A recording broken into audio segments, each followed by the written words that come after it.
Hello student, कैसे हो आप सभी। देखिए आज हम करेंगे एग्जाम्पल 6.2 एक्सरसाइज के 6.2 एक्सरसाइज के एग्जाम्पल करेंगे। ठीक है ठीक है। देखिए फर्स्ट एग्जाम्पल में आपको क्या दिया हुआ है, write the flowing quadratic form in matrix notation. Matrix notation में लिखना है तो मैंने आपको बताया था एक्स का ट्रांसपोज ए एक्स की फॉर्म में लिखना है। ठीक है, तो हम कैसे लिखेंगे, आपके पास इक्वेशन क्या गिवन है, x1 का square plus 6x1 x2 plus x2 का स्क्वायर प्लस 7x2 और यहाँ x3 प्लस x3 का स्क्वायर और प्लस में 8x3 x1। ठीक है, ये आपको गिवन है। क्लियर है। तो सबसे पहले मैट्रिक्स नोटेशन में लिखने से पहले हम क्या करते थे, पहले मुझे x1 वाले लिखने हैं क्योंकि मेरे पास x1 ठीक है 1 का स्क्वायर आता है, फिर x1 2 आता है, फिर x1 और x2, फिर x1 और x3 आता है। ये चेक कर लो कि ये 3 तक है। ठीक है, उसके बाद फिर क्या आता है, x1 के बाद x1 x2 1 आता है।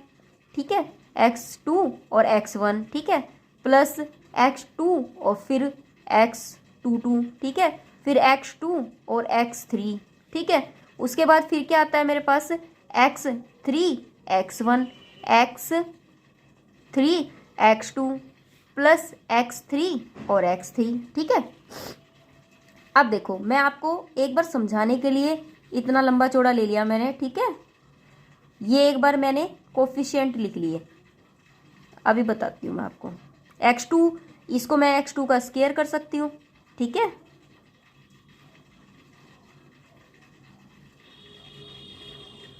उसके बाद x3 का स्क्वायर कर सकती हूँ। अब देखो, अब मेरे पास क्या है, मैंने आपको बताया था, ये मैंने कंटिन्यूटी में लिख लिया। अब देख लो, इसमें से मुझे टर्म लेनी है x1 का स्क्वायर 1 में। ठीक है, x1 x2 x1 x2। अब x1 x2 टोटल कितना है, 6 है। अगर मैं इसका हाफ कर दूं, अगर मैंने बताया था ना आपको क्या करना है, हाफ करना है, तो 6/2 करना है, तो 3 बच जाएगा। ये आपको रफली करके देख लेना, ये क्या बचेगा बेटा, 3 बचेगा। ठीक है, तो देखो 3 तो यहाँ लिखना है 3x1 x2, और अगर x2 x1 करोगे तब भी वहाँ भी आपको क्या लिखना है, 3 लिखना है। बात तो वही है, आगे पीछे कर दिया क्योंकि चीज़ तो सेम ही है ना, पर आपको अपनी मैट्रिक्स नोटेशन में लिखने के लिए इसको हाफ हाफ यहाँ लिखना पड़ेगा। ठीक है, अब x1, अब देखिए x1 3 यहाँ है। ठीक है, ये 8 है, तो हम क्या करेंगे 8/2 कर देंगे, तो ये 4 आ जाएगा, तो 4 यहाँ लिख दो और 4 ही आपको यहाँ लिखना है। क्लियर है। अब आया हमारा x2 1 भी हो गया मेरा, x2 का स्क्वायर में 1 ही है। ठीक है, x2 का स्क्वायर हो गया। अब x2 और 3 में देखो ये 7 है, इसका हाफ क्या होता है 7/2, तो 7/2 तो आपको यहाँ लिखना है x2 3 में, और 7/2 ही आपको यहाँ लिखना है। ठीक है, क्लियर है। अब देखो क्या मैट्रिक्स नोटेशन बनेगी मेरी, मैट्रिक्स जो बन रही है मेरी क्वाड्रेटिक फॉर्म की, वो क्या बन रही है, x का ट्रांसपोज। ठीक है, अब तो मैट्रिक्स जो फॉर्म आएगी इसकी, मैट्रिक्स फॉर्म वो क्या आएगी, मैट्रिक्स तो वो क्या आएगी, मैट्रिक्स फॉर्म इसकी क्या आएगी, सबसे पहले 1 का स्क्वायर का कोफिशिएंट, फिर यहाँ 3, अब कंटिन्यूटी में है ये 4 आ जाएगा। अब ये 3 यहाँ 1 यहाँ 7/2। ठीक है, यहाँ पर है 4 और यहाँ 7/2 और यहाँ 1। देखो ये इसके इक्वल आ रहा है, ये इसके इक्वल आ रहा है, ये इसके, इसका मतलब ये सिमेट्रिक है। अगर मैं इसको मैट्रिक्स नोटेशन करूँ, matrix notation of quadratic form, of quadratic form, तो वो क्या आ जाएगी आपकी, क्या होती है, एक्स का ट्रांसपोज एक्स का ट्रांसपोज x1 x2 x3 तक है। ए क्या है आपके पास 1 3 4 3 1 7/2 4 7/2 1। ठीक है, ये है x1 x2 और x3। क्लियर है, ये मेरी मैट्रिक्स नोटेशन है क्योंकि उसने पूछा था कि आपको इसकी मैट्रिक्स नोटेशन भी लिखनी है। क्लियर है, ये हमारी। ठीक है, उसके बाद देखो सेकंड एग्जांपल जो है उसमें क्या दिया हुआ है आपको, राइट द क्वाड्रेटिक फॉर्म। आपको क्वाड्रेटिक फॉर्म लिखनी है, आपको ये चीज़ दी हुई है, सिमेट्रिक मैट्रिक्स गिवन है, आपको इसकी क्वाड्रेटिक फॉर्म में इसको लिखना है। क्वाड्रेटिक फॉर्म में लिखने का मतलब क्या है कि आप, जैसे मैंने आपको मैट्रिक्स गिवन होती थी, आप बाइलिनियर फॉर्म में लिखते थे, वैसे ही आपको इसे लिखना है। तो देखिए कैसे करेंगे। देखिए question number second, right the quadratic form. आपको क्या करना है, क्वाड्रेटिक फॉर्म को लिखना है। ठीक है, क्वाड्रेटिक फॉर्म लिखनी है। आपको सिमेट्रिक मैट्रिक्स दी हुई है, ये आपको सिमेट्रिक मैट्रिक्स दी हुई है। ठीक है, फिर से बता रही हूँ कैसे पता चलेगा सिमेट्रिक है। ये इसके बराबर होना चाहिए, ये वाला इसके बराबर होना चाहिए, और ये वाला इसके बराबर होना चाहिए। अगर आपको सिमेट्रिक मैट्रिक्स दे रखी है और आपको क्वाड्रेटिक फॉर्म निकालनी है, जैसे कि हम 6.1 में करते थे, आपको मैट्रिक्स दे रखी होती थी और आप बाइलिनियर फॉर्म निकालते थे, सेम वही प्रोसीजर अब आपको करना है। तो देखो, जैसे कि आपको क्या दे रखा है कि आपको एक मैट्रिक्स दे रखी है। क्वेश्चन नंबर सेकंड, एक आपको मैट्रिक्स गिवन है, ए इज इक्वल टू में 2 1/2 0 1/2 0 5 0 5 -3। अब आपको इसको किस फॉर्म में लिखना है, क्वाड्रेटिक फॉर्म में लिखना है। तो मैंने आपको मैट्रिक्स नोटेशन बताया था, एक्स का ट्रांसपोज ए एक्स होता है क्वाड्रेटिक फॉर्म का। ठीक है, यहाँ पर एक्स का ट्रांसपोज क्या हो जाएगा, x1 x2 x3। ठीक है, और आपकी जो मैट्रिक्स है वो क्या है, 2 1/2 0 1/2 0 5 0 5 -3। ठीक है, यहाँ पर y1 की जगह पर यहाँ पर x है ना, यहाँ पर क्या है x, तो यहाँ पर x1 x2 x3 हो जाएगा। ठीक है, हो गया क्लियर। अब देखो, अब ये हो गया। अब यहाँ पर अगर मैं इसकी मल्टीप्लाई करूँ, पहले मैं क्या करती हूँ, इसकी इससे कर देती हूँ। तो 2x1 फिर 1/2 x2 फिर 0 x3, इस तरीके से आएगा ये। ठीक है, तो यहाँ पर लिखती हूँ, ये आपका x1 x2 और x3 एज इट इज है। ये हो जाएगा आपका टू एक्स वन 1/2 x2, वो 0 हो गया। ठीक है, हो गया क्लियर। उसके बाद फिर 1/2 x1 प्लस 5 x3, उसके बाद ये तो 0 हो जाएगा, ये हो जाएगा आपका 5 x2 माइनस का 3 x3। ठीक है, अब देखो, अब मैं क्या करती हूँ, इसकी इससे मल्टीप्लाई। ठीक है, तो ये क्या हो जाएगा, पहले x1 की मल्टीप्लाई इस पूरी टर्म से हो जाएगी। ठीक है, x1 की मल्टीप्लाई पहले इस टर्म से, फिर x2 की इससे, फिर x3 की इससे, तो इसकी x1 से, इसकी x2 से और इसकी x3 से।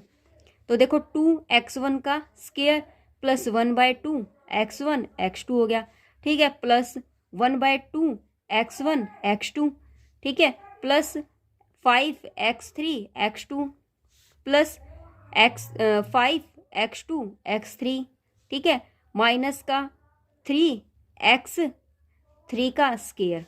क्लियर है, ये मेरी क्या आ गई, इक्वेशन आ गई। ठीक है, अब देखो, ये जो इक्वेशन मेरी आई है वो किसकी इक्वेशन आई है, क्वाड्रेटिक फॉर्म की इक्वेशन आई है। यही हमें आंसर निकालना था। ठीक है, तो आप अपना जो आंसर है वो चेक भी कर सकते हो, आपका यही आंसर होगा। ठीक है, हो गया क्लियर। अब देखो, यहाँ पर x1 x2 है, यहाँ भी x1 x2 है, यहाँ x3 x2 है, यहाँ x3 x2 है, तो इनको ऐड करके लिख सकते हैं हम।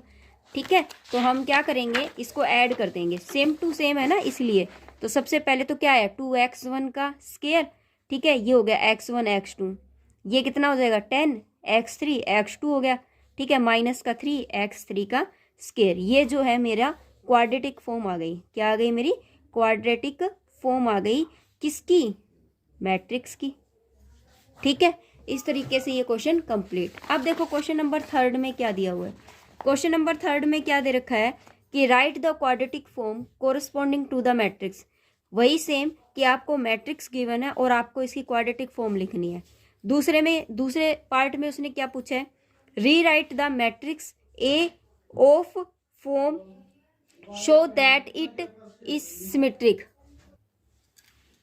Rewrite the matrix A of form so that it is symmetric. ठीक है, उसके बाद right the discriminant of the form. देखो सेकंड जो क्वेश्चन निकलेगा उसका मुझे क्या लिखना है, डिस्क्रिमिनेंट फॉर्म भी लिखनी है। ठीक है, does the discriminant form depend on the matrix of the form. क्या ये जो डिस्क्रिमिनेंट निकलेगा, डिस्क्रिमिनेंट का मतलब क्या होता है कि हम डिटर्मिनेंट निकाल रहे हैं। ठीक है, जो डिटर्मिनेंट आप निकालते हो क्या वो डिपेंड करेगा मैट्रिक्स की फॉर्म के ऊपर, ये भी हमें बताना है। ठीक है, तो देखो फर्स्ट जो क्वेश्चन है उसमें आपको पहले हम क्या लिखेंगे, हम क्वाड्रेटिक फॉर्म लिखेंगे। आपके पास थर्ड क्वेश्चन गिवन है, आपके पास मैट्रिक्स है 2 1 2 -3 -3 -1 4 1 3। ठीक है, अब इस मैट्रिक्स को हमें क्वाड्रेटिक फॉर्म में लाने के लिए एक्स का ट्रांसपोज ए एक्स करना है। एक्स का transpose means x1 x2 x3, ठीक है। क्वाड्रेटिक इक्वेशन 2 1 2 -3 -1, ठीक है, 4 1 3, x की जगह पर x1 x2 x3। अब देखो पहले हम क्या करेंगे, इसकी इससे मल्टीप्लाई करेंगे तो क्या निकल जाएगा, ये यहाँ पर x1 x2 x3 गिवन है, ये क्या बन जाएगा आपका 2x1 x2 plus 2x3 -3x1 -3x2 minus का x2 4x3 4x1, ये 3 है, ठीक है, 4x1 plus x2 plus 3x3, ठीक है, ये निकल चुकी है। अब देखो, अब मैं क्या करूँगी, इसकी मल्टीप्लाई इससे करूँगी, तो पहले मैं इसकी x1 से फिर इसके x2 से, तो x1 करूँगी तो 2x1 का square plus x2 x1 plus 2x1 x3 plus की जगह पर क्या आएगा माइनस का 3x1 x2, ठीक है, माइनस ये हो गया माइनस का 3x2 का square minus x3 x2 plus उसके बाद 4x1 x3, ठीक है, plus x2 x3 plus 3x3 का स्क्वायर, ठीक है। उसके बाद देख लो 2x1 का स्क्वायर आया। अब देखो x2 x1 कहीं है, x2 x1 ये रहा x2 x1, तो ये हो जाएगा, ये माइनस का 3 है, ये प्लस का 1 है, तो हो जाएगा ये माइनस का 2 x2 x1 plus x1 x3 x1 x3 4, और ये हो जाएगा 6x1 x3 ऐड कर देंगे हम, ठीक है।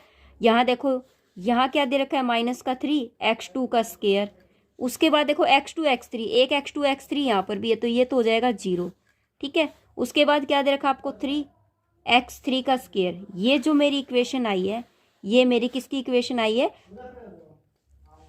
क्वाड्रेटिक फॉर्म, ठीक है। ये क्या फॉर्म आई है मेरी, क्वाड्रेटिक फॉर्म आई है, क्लियर है। अब मुझे इसकी क्या लिखनी है, दोबारा से उसने क्या बोला, री राइट द मैट्रिक्स ए। आपको मैट्रिक्स ए लिखनी है किस फॉर्म में, so that it is a symmetric, और ये बताना है कि ये सिमेट्रिक है, ठीक है। अब देखो हम क्या करते थे, सिमेट्रिक की फॉर्म में लिखने के लिए मैं क्या करती थी, मान लीजिए लेट कर लेते हैं, ये एक्स का ट्रांसपोज ए था, अब मैं कोई एक्स का ट्रांसपोज बी एक्स मान के चलती हूँ, ठीक है। तो अब देखिए ये है, हम क्या करेंगे, सेकंड केस मैं इसकी दोबारा से मैट्रिक्स फॉर्म लिख रही हूँ, इन द केस सिमेट्रिक के केस में लिख रही हूँ, ठीक है। तो सबसे पहले तो आपको ये बात पता ही है कि यहाँ पर x11 होता है, ठीक है, यहाँ पर क्या होता है x11 का स्क्वायर हो गया, यहाँ x12 होता है, ठीक है, यहाँ x13 होता है, यहाँ पर x21, यहाँ x22, यहाँ x23, यहाँ x31, यहाँ x32, यहाँ x33, ठीक है। तो यहाँ पर ये क्या है, ये है x, ये है x, क्लियर है। अब देखो x1 का स्क्वायर मैंने बताया था, जब आप इसको क्वाड्रेटिक फॉर्म में लिखते हो, सॉरी मैट्रिक्स फॉर्म में लिखते हो, तो हम क्या लेंगे, कोई दूसरी x का ट्रांसपोज bx लेट करके चलेंगे, ठीक है, x का ट्रांसपोज bx, जहाँ पर x क्या है, ये हो जाएगा x1 x2 x3, ठीक है, और b की जगह पर हमें क्या लिखनी है, मैट्रिक्स, ये हो जाएगा आपका x की जगह पर x1 x2 x3, ये लिखने की वैसे ज़रूरत भी नहीं थी, ठीक है। अब देखो, अब x1 का स्क्वायर के साथ कोफिशिएंट क्या है 2 रख दिया मैंने यहाँ पर 2। उसके बाद देखिए x1 और x2 मैंने बताया था, जब इसको क्वाड्रेटिक फॉर्म को जब मैं इसके अंदर रखती हूँ, मैट्रिक्स फॉर्म में जब इसको बनाती हूँ, क्वाड्रेटिक फॉर्म को जब मैं मैट्रिक्स फॉर्म में बनाती हूँ, तो मुझे इसका क्या करना है, हाफ करना है। जब मैं इसका हाफ करती हूँ तो माइनस का 1, ठीक है, तो क्या बच जाएगा, माइनस का 1 बचा, माइनस का 1। अब माइनस का 1 यहाँ पर है, देखो यहाँ पर इसके दो केस बनेंगे, एक तो x1 x2 और एक x2 पहले आ जाएगा x1 बाद में, ठीक है। तो देखो x2 यहाँ पहले आ रहा है, x1 बाद में आ रहा है, तो इसका एक केस यहाँ आ जाएगा -1, क्लियर है ना मेरी बात। उसके बाद देखो अब मुझे क्या करना है, यहाँ पर x1 और x3 की बात आ रही है, x1 और x3 का भी मैं अगर हाफ करूँ यहाँ पर तो क्या आ जाता है 3 3, पहले x1 और x3 आएगा, फिर दूसरे केस में क्या आएगा 3 x3 और x1। क्लियर है? तो देखो यहाँ पर 3 आ जाएगा, x1 और x3 ये पहला कोफिशिएंट यहाँ लिखा जाएगा।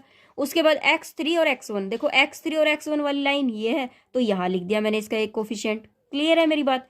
अब x2 का स्केयर तो माइनस का 3 है ही, और x3 का क्या है 3, ये यहाँ लिख दिया। ठीक है, अब बचा ये वाला पार्ट जो है मेरे पास x2 x3 है ही नहीं, यहाँ पर नहीं है, तो इट मीन्स 0 है। ये 0 है तो ये भी 0 होगा। मैंने आपको बताया अगर सिमेट्रिक बनानी है तो ये वाली चीज इसके बराबर होती है, ये वाली चीज इसके बराबर होती है, और ये वाली चीज इसके बराबर होती है। और निकलेगी कैसे क्वाड्रेटिक फॉर्म से? आप उस हर इक्वेशन का हाफ कर दो, क्योंकि इसके 2 टुकड़े ही तो हमारे पास यहाँ आ रहे हैं ना। ठीक है, हो गया क्लियर? तो ये मेरी मैट्रिक्स तैयार हो गई। क्लियर है? विच इज सिमेट्रिक, आपको क्या लिखना है यहाँ पर? विच इज सिमेट्रिक, सिर्फ इतना ही लिखना है, which is symmetric. Second question हमारा हो चुका है, इसका थर्ड का सेकंड पार्ट हो गया। थर्ड में क्या दिया हुआ है? Write the discriminant form.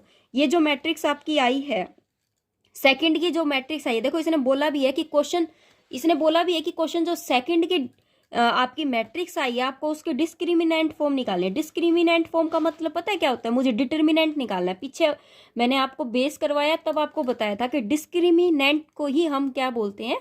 Determinant बोलते हैं। तो डी जो है, अब मेरे पास जो ये मैट्रिक्स है, आप इसको कुछ भी नाम दे सकते हो, ए बी सी कुछ भी नाम दे सकते हो। ठीक है, आपकी मैथ की बुक में बी नाम दिया हुआ है तो मैं बी का ही डिटर्मिनेंट निकाल लेती हूँ। ठीक है, तो बी का डिटर्मिनेंट निकालना सबको आता ही है कि आप क्या करोगे? 2 करोगे, फिर ये वाली और ये वाली मैट्रिक्स लोगे, ये और ये वाली, तो ये तो कितना हो जाएगा? माइनस का 9। ठीक है, उसके बाद फिर यहाँ माइनस करोगे, ये +1 हो जाएगा। डिटर्मिनेंट तो देखो आपको निकालना आता है, तो ये हो जाएगा माइनस का 3।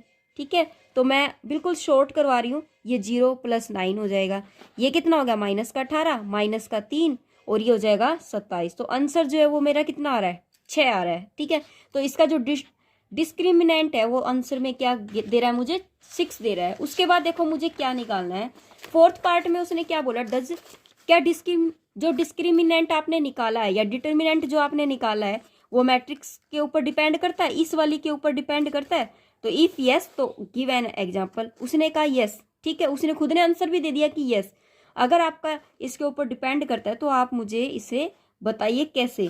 तो देखो आपको पता है कि डिटर्मिनेंट तो हमेशा ही मैट्रिक्स के ऊपर डिपेंड करेगा, उसी के हिसाब से आपका डिटर्मिनेंट आता है। ठीक है, तो हम क्या करेंगे? लेट कर लेंगे। उसने एग्जाम्पल लेके बोला है तो लेट एग्जाम्पल अगर मैं लेती हूँ तो कोई मैट्रिक्स ले ली मैंने 2 3 6 3। ठीक है, दूसरी कोई मैट्रिक्स ले ली मैंने 2 8 1 8 ले ली, 1 3 ले लो चाहे।